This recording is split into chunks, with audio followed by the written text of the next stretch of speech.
Good afternoon, good evening, everyone. Coach Bros again. Moving on to part two of the lecture series involving Chapter 18. This one involves the presidents of the United States from about 1900 to up through what's going to be 1920. As you know from last semester, I really get into the presidency whenever we're discussing multiple time periods of history in U.S. history because it does reflect the mindset of the country and it also kind of sets the pace for the country. So anyway, these three presidents that I'm going to talk about, very influential. At least two of them are ranked up there in some of the best presidents we've ever had. So without further ado, let's go ahead and get started on this. Okay, so the first president of what we will call the progressive era that we started with the last lecture is going to be Theodore Roosevelt. And Theodore Roosevelt actually was a vice president at the beginning of the 1900s under William McKinley. Now, William McKinley is assassinated in Buffalo, New York by Leon Koskowitz and is shot at a train station in Buffalo by Koskowitz, who is actually a known anarchist. And I believe whenever McKinley is shot, the crowd rushed Koskowitz, and McKinley said, "Take it easy on him, boys." And Koskowitz actually became the only presidential assassin to stand trial and be executed. He was executed in the electric chair for his crime. Now, Theodore Roosevelt is going to become the youngest president to ever hold office whenever he is sworn in after McKinley's death. He is 42 years old. And originally he was selected to be the vice president by the industrialists. And those industrialists means Andrew Carnegie, John D. Rockefeller, basically the robber barons, captains of industry that we talked about extensively a couple of chapters ago. But they influenced McKinley's campaign by contributing large amounts of money to it so he could do very little damage, so Roosevelt could do very little damage to their business practices. Because Roosevelt was all about the common man and building up of the common man. And they knew that he had a somewhat bright political future. Whenever you were selected for vice president back then, that was basically an office where you went to be shoved out of the spotlight. And they felt that Roosevelt was best kept out of the spotlight, and basically his political career would be over as a vice president, and they would never hear from him again, and that threat would be over. Well, they had not counted on somebody going up and killing McKinley, so whenever Roosevelt becomes president, literally, they knew they were in for a fight whenever the press reports that his, after taking the oath of office, his first words were, "Let's get started." And boy, did he really influence the nation's economy and social aspects of the nation with his policies that he would come to call a square deal. So I'll talk about that here in a few minutes. Now, he is viewed as the first modern president.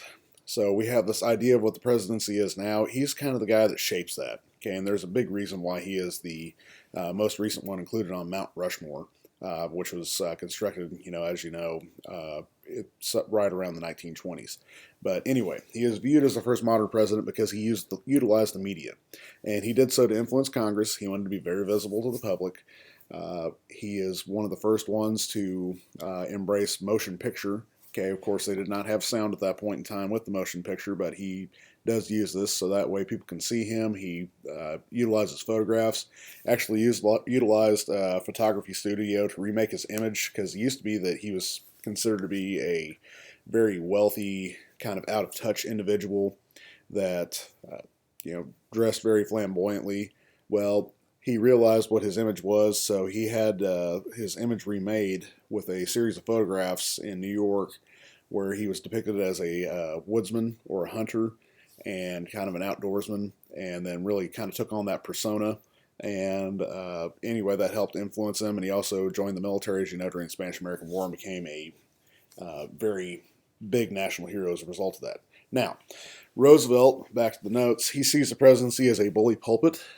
Pulpit meaning, what a preacher would preach from on Sundays or deliver sermons from. And, of course, bully, you all know what bullying is. But he would utilize the presidency as basically this platform for him to browbeat certain individuals or go after certain individuals and basically attack them so that way they could change their ways or the American public would turn on them. And he also preached about the ills of society and then wanted to bring about the reform from there. Now, his legislation. He brings about a series of programs that he refers to as the square deal.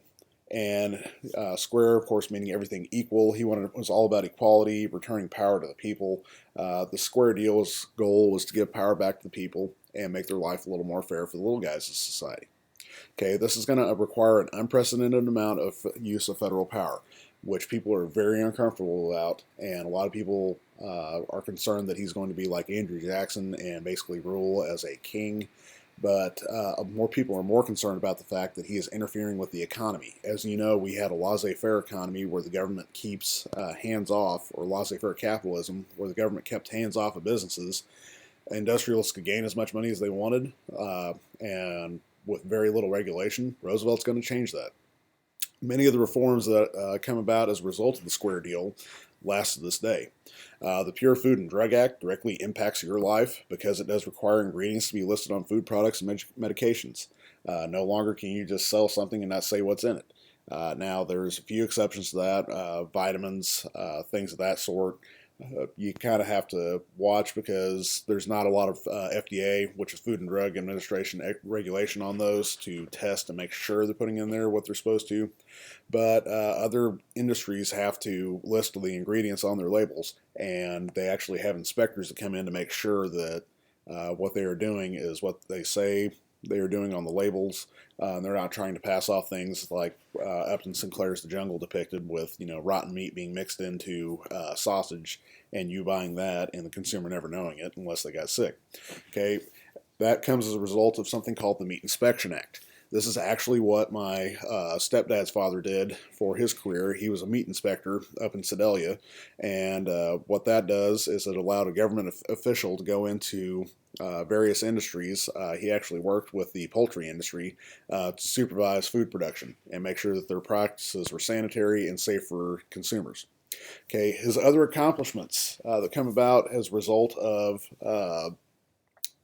Roosevelt's Square Deal is going to be my favorite one, the National Parks Administration, or the National Park Service, should say, and the Forestry Department, or the National Forestry Service. Now, I mentioned last time a little bit about Gifford Pinchot. I actually put him into the notes here. Gifford Pinchot is the head of the forestry, or the Department of Forestry, and Gifford Pinchot utilized that scientific management to replenish forests, to make sure that the forestry industry was not taking out all the nation's forests. Realized that Britain had relied on imperialism to go out to various other countries and take their various amounts of forestry and wood, so that way they could build ships back in the 17 and 1800s. But here in the United States, the logging industry had cleared out mass swaths of land in places like southeast Missouri. Now we have the Mark Twain National Forest to protect that, but the amount of essentially tall pine trees that we used to have in the state, nowhere near what we have now. Okay, or I kind of messed that up there a little bit in terms of getting you to realize this, but the amount of pine trees that we used to have in southeast Missouri and in parts of the Ozarks has been greatly diminished, and now we don't have nearly as many of those traditional trees that we used to have throughout Missouri as we used to because of the logging industry. And if you go further out east towards West Plains, Cape Girardeau, you still see a lot of people logging things out there and utilizing that type of tree. There have been replenishment efforts, but the landscape is nowhere near as thick now as it used to be back then. Okay, he also threatens to break up coal strike. You mentioned multiple uses of executive power. He threatens to break up this coal strike in 1902 by having the government take over coal mining, or he threatened to have the government take over coal mining to have soldiers go in and dig for coal to prevent the nation from freezing during a very harsh winter. Okay, and this is unprecedented because he's going to take over a private industry and use soldiers to provide for the nation. Okay, that is something that a lot of people would be like, that is socialism. Okay, and the government cannot take that, or even further to the extreme on the left on that. But anyway, he did not want to see the nation suffer because of what he considered to be greedy industrialists and unwilling workers. So anyway, lots of threats were issued during this era. He did not wind up doing that, and the strike was broken up. But a lot of people were like, how far is he willing to go to get these things done? And he's only been president for about a year whenever he's done this. Okay, he also wanted to investigate possible advancement of African American civil rights. Okay, this is something that's going to come about as more so towards the end of his career. but he is going to invite Booker T. Washington, who I talked about last unit, founder of the Tuskegee Institute in Alabama, to the White House for a formal dinner to discuss possible routes for racial equality. Now, some people are outraged by this, mostly because of racist ideologies throughout the United States at that point in time. But other people are also angry over this because Roosevelt chose to meet with a more conservative aspect of the civil rights movement rather than a more liberal aspect of it, and W.E.B. Du Bois, who demanded African American rights at that or immediately, compared to Booker T. Washington, who said it was going to be a gradual process. Okay, now Roosevelt, not the most healthy individual in the world, very high strung, also ate very large amounts of red meat and various things that, kind of a big no-no that I still do anyway. But anyway, his high blood pressure kind of catches up with him in days before they had true treatments for high blood pressure. And eventually it's going to force him to retire. Okay, because of his health, he's worried about having strokes. By this point in time, he is approaching age 50, and he feels that he needs a very long vacation in order to cure his high blood pressure. So his Secretary of War, a guy named William Howard Taft, also had been in charge of the Navy, I believe, at one point in time. William Howard Taft is personally chosen to run in his place as the Republican nominee for president in 1908. So Roosevelt, as soon as Taft is elected, and as soon as he leaves office, he is going to go on a year-long safari in Africa, in which this is depicted. If you ever get a chance to go to the Wonders of Wildlife Museum in Springfield with Bass Pro, they actually depict some of the things that he hunted on this safari and his efforts, Roosevelt's efforts to promote conservation. Kind of an interesting thing. There's a room right at the beginning whenever you first walk into the museum. If you ever get a chance to go through there and take a look at that, it really kind of gives you a little more perspective on why he wanted to preserve all these natural resources in a time period where people are like, you're nuts for wanting to set aside swaths of land so people can have trees and go out and walk these roads. We've got all these trails everywhere throughout the nation. Why do you want to specifically set aside places to where people can do this? And this really explains it. But again, he was an avid hunter. He goes on a year-long safari to Africa. Whenever he gets back, he's not too happy with Taft as president. So I'll talk about that here in just a second. Now, Taft is very quiet. He is not as well-spoken as Roosevelt is, especially whenever confronted with questions. Taft takes a little while to kind of develop his opinion on these things. Turns out that's a quality that would be amazing for a Supreme Court justice, which Taft actually winds up being a Supreme Court justice at the very end of his life, and actually is Chief Justice on the Supreme Court, I believe. But only time we've had a president serve on that highest court. But anyway, he is not as outspoken as Roosevelt for multiple reasons. But his biggest success is that he is going to break up multiple trusts throughout the United States. Roosevelt was considered to be a trust-busting president until Taft unseats him on that. Roosevelt busted 44 trusts in 7 years and broke up 44 monopolies. Taft busted 90 in 4 years. Okay, so that's kind of the success of Taft as president, returning that power to the people and creating a more even marketplace. However, again, as I mentioned before, Roosevelt's big thing is conservation. Taft is nowhere near as big on conservation. Gifford Pinchot actually winds up getting fired, and whenever Pinchot is fired by Taft, Taft is going to sell off land set aside by Roosevelt so it could be mined for its natural resources and used for timber. This is really going to set off Roosevelt for multiple reasons. Now, Roosevelt, as I mentioned before, after his year-long safari, comes back in 1909 and 1910, and he is very angry with Taft over the various things, especially the firing of Pinchot. He does not consider Taft to be a, not necessarily liberal Republican, but he's not considering him to be a progressive, okay, and advancing the nation and giving more and more power back to the people. Okay, he also is angry over this Aldrich tariff that you'll read a little bit about this week. But Taft supported the tariff, and Roosevelt felt this was not a progressive move. So Roosevelt decides he wants his job back, and he is going to kick Taft out and going to go ahead and secure the Republican nomination for president in 1912 and wind up running the country back the way he wanted it.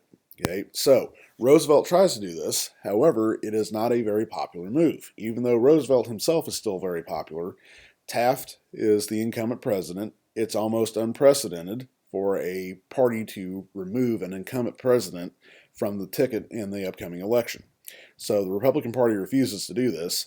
Uh, Roosevelt fails to secure the nomination at the uh, at the party convention in 1912. So Roosevelt walks out and says, if you truly support me and you truly support the ideas of progressives, you need to join me in the Progressive Party, which became nicknamed the Bull Moose Party. Okay, and he is going to run against Taft as a third party, basically independent, uh, in order to secure this bid for presidency. Okay, now the Bull Moose Party, their platform. Okay, so you can see here a lot of common threads with populists. Okay, and populists and progressives are extremely similar in the fact that they want to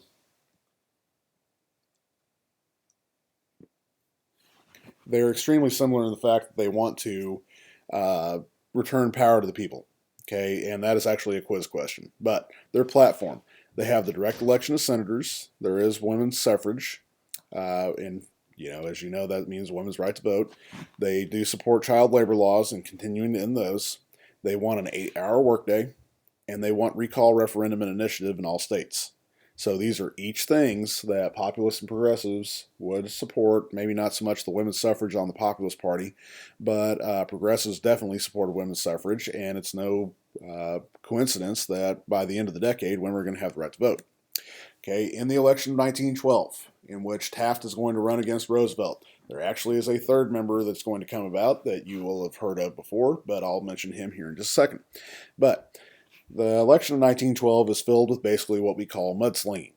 Okay, and mudslinging is still practiced very widely. If you watched any of the Hillary Clinton versus Donald Trump or Donald Trump versus Joe Biden, essentially debates or campaign commercials, a lot of them focused on the negative impacts of what was the negative aspects of each presidential candidate. So there's a lot of name calling. There's a lot of use of names. Sorry, that's redundant, but a lot of just being hateful towards each other. Okay, now whenever I say mudslinging nowadays, there's you're such a nasty woman, or they, as Hillary Clinton said, President Trump had the deplorables as his supporters, and she went through a list of names on them. Back then, it was a little more blunt. Roosevelt called Taft a fathead with a guinea pig brain, and Taft called Roosevelt a dangerous egotist, both of which, can be personality traits. Roosevelt's really pointing to the aspect of there was a rumor that Taft got stuck in the bathtub at the White House and they had to have a new one installed because he was our heaviest president that we'd ever had. But the true story on that bathtub aspect, not to kind of ruin a rumor on Taft, but he actually had, I believe, 9 children. And Taft's wife wanted a bigger tub to bathe all of her children in, so that's why the bigger bathtub was installed in the White House, wasn't the fact he got stuck in it. But anyway, this fighting is going to wind up splitting Republican votes. And as you will come to find in here a few different times this semester, if you have a split in a party, it usually means the other candidate's going to wind up getting elected, which actually is what's going to happen here. Okay, so Taft and Roosevelt originally had been Republicans, or were the Republican and the guy that was running basically on a Republican platform, except a little more of a liberal version of it. The party voters cannot unite behind one candidate. Enter Woodrow Wilson. Woodrow Wilson had been the governor of New Jersey. He had also been a president of Princeton University in New Jersey. Very well educated man, had a PhD, and he is going to run against both men. Now, whenever the Republican Party splits, as you'll see here in a minute, had the popular vote and electoral votes been combined on the Republican Party, they probably would have been victors in this election over Woodrow Wilson. However, Wilson capitalized on this split, as you will come to see, as President Clinton did in the early 1990s, and really this split changes the course of American politics for a little while. it's still going to be a progressive administration, but also has a little bit different view on World War One, which is starting to brew over in Europe at this point in time. Okay, so Wilson becomes only the second Democrat elected president between 1865 and 1932. As you know, the Democratic Party still popular in the South, but very unpopular out in the North. But only the second Democrat elected president between those years, as he gained the most electoral votes. Had the Republicans united, again, they probably would have won. Here's the reason being. Okay, and the political cartoon at the time was Republicans divided by Bull Moose equals Democrats, okay, or Roosevelt. But anyway, you also had Eugene Debs run as a socialist in this, and then you had a prohibition party looking to basically outlaw alcohol. If you look at the electoral votes, okay, yes, it does show that the popular vote would be 6 million to, if you combine these, 7 million. But the electoral votes may have flipped in this instance, and I've got a map someplace that kind of depicts that, but not really too relevant in terms of it's just looking over numbers. But the electoral vote, it looks like Wilson just crushed them. But again, if you combine these two and start flipping the popular vote to electoral votes, then again, the Republicans probably would have won. But the interesting thing is Theodore Roosevelt, who was the progressive candidate and the third party candidate, actually scores more electoral votes in 88 than did Taft. So the Republicans' best move probably would have been to throw Roosevelt out there and just dismiss Taft, but they did not wind up doing it. Okay, so Woodrow Wilson winds up winning the presidency. Okay, a little bit of background on him. He had been the president of Princeton, as I mentioned before. He was later the governor of New Jersey. Now, he originally is from Virginia. Okay, this is going to concern several because of his Southern background, and he does make a few controversial statements on race.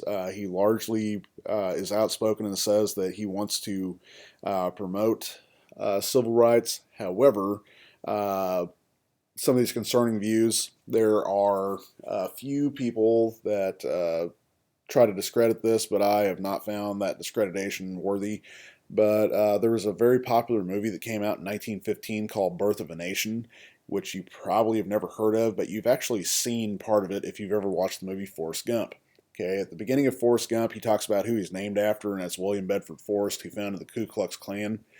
Well, and you can probably guess where this is going. The Ku Klux Klan in Birth of a Nation, as you've seen them riding on their horsebacks in Forrest Gump, actually is depicted as the heroes in this film, as it depicts an assault of a white woman by an African American, and this African American is therefore hunted down by the Ku Klux Klan and made the heroes of the film.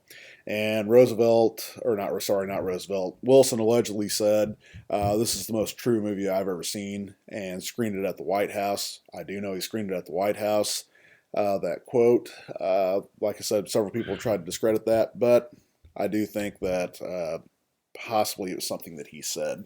So anyway, Wilson's programs that he's going to try to implement in the nation to bring power back to the people, is going to be what he calls the New Freedom.